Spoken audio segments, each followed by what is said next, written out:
stand here so you. Oh, that's even better. I was like, I'm fucking something up. All right. I guess I get something to look at. I was looking at the sticker wall over there. I'm like, this is kind of weird. So what excites you about the evolution of this genre as a whole? What excites me about the evolution of this genre is that it is ever changing. I'm not saying that you necessarily gotta like it or listen to it, but it is. Did you want me to redo that? Okay. What was the question again? So when is there any way you could present a little bit more? Sure. So what excites you about the evolution of this genre as a whole? What excites me about the evolution of death metal is that it is ever changing, although I don't necessarily change with it. It is evolving. People tend to put a lot of different instruments into their death metal that I wouldn't put into death metal, but it seems to be what bringing more and more people into the genre, and I think that's good. It might be a little more watered down than it was back in the early '80s, but if you're not progressing, it's stagnation. So I don't necessarily have to do it, but as long as other bands are doing it, I'm cool with it. Yeah. Yeah, I agree with that stagnation. But I feel like the evolution is like slow. There's like slow improvements, you know, like there's a band that's taken like place for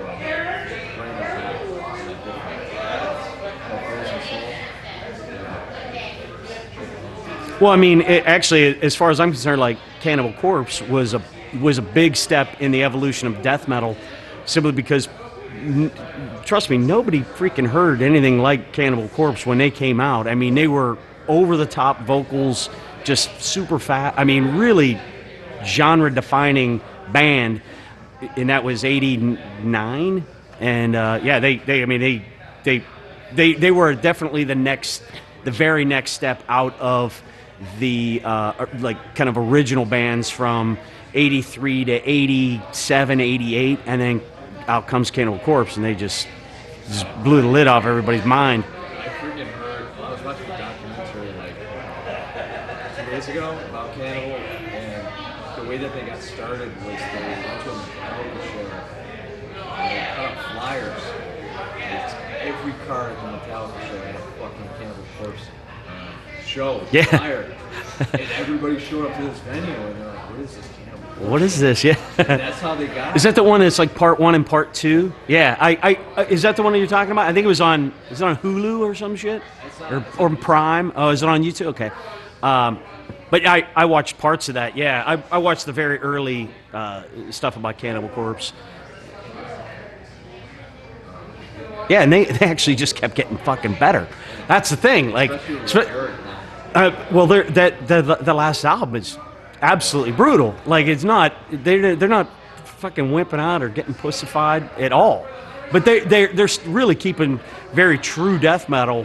They haven't changed. That's Yeah, that's what I'm saying. Like, and fucking Corpse Grinder. And that he's fucking spot. Like, that guy is a brutal vocalist. That guy's over the top.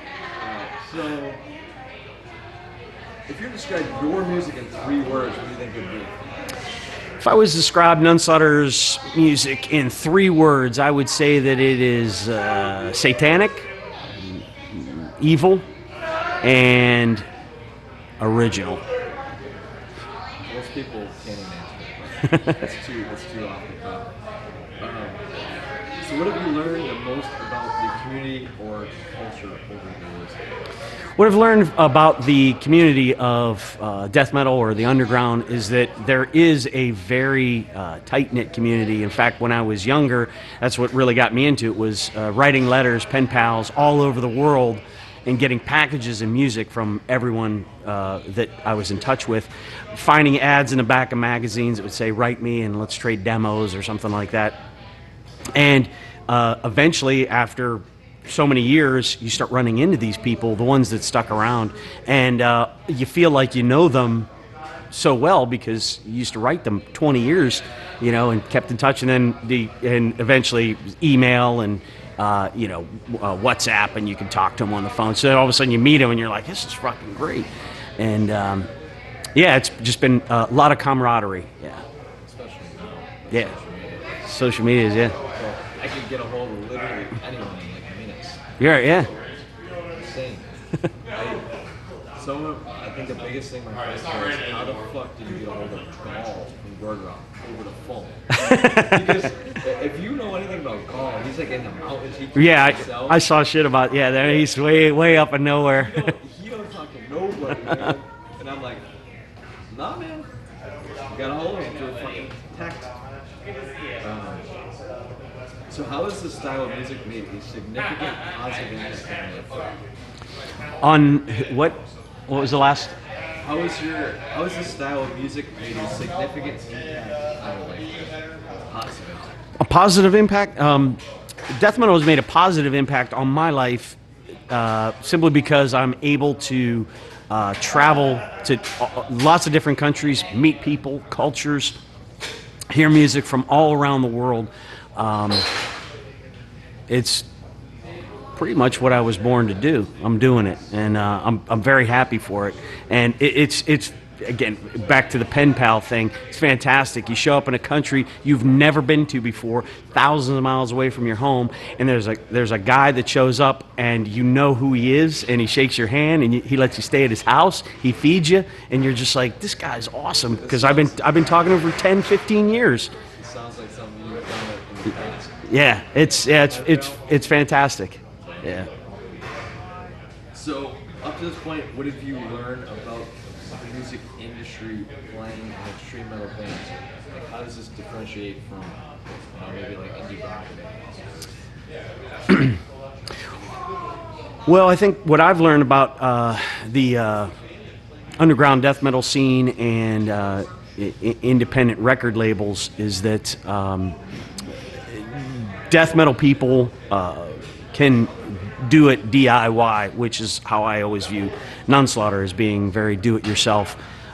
We started off very much like a lot of bands from the '80s, just doing demo tapes, trading them, giving them away, and now is something fucking dripping on me? I was thinking it was dripping. I was dripping sweat, but it's dripping on my head. Anyway. Yeah, that's anyway. Why would you pick this spot? It's like right there.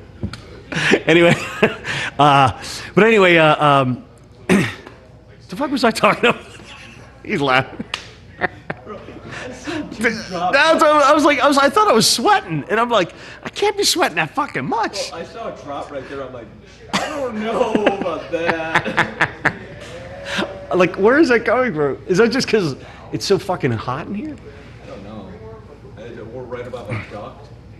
It might be it. Anyway, so it was what have you learned about, what was it again? Let's try that again. You're going to have to edit the fuck out of this. How am I everywhere? This is good compared to some Oh. So up to this point, what have you learned about the music industry, playing in extreme metal bands? How does this differentiate from, every other genre, country, mainstream crap? What I've learned from the death metal community is that we are all brothers and sisters, and even though a lot of there's derogatory comments made in music, we are all really brothers and sisters, and that doesn't necessarily translate to, I don't think, country, but being able to meet people from all around the world and know that they love the same kind of music that you do, and that sometimes they grew up listening to the same kind of music, and it means so much to them in their heart, and that's what it means to me, or that's what is my heart, is making death metal music, putting it out there, making more friends, and I can't imagine that there's a lot of other musical genres that have that camaraderie. I mean, it's the global aspect is the metal community, but when you get into this niche, a lot of people dismiss death metal bands as fly by night or flash in a pan, whatever you want to say. But Nunslaughter's been here for 34 years. We're still doing it. So.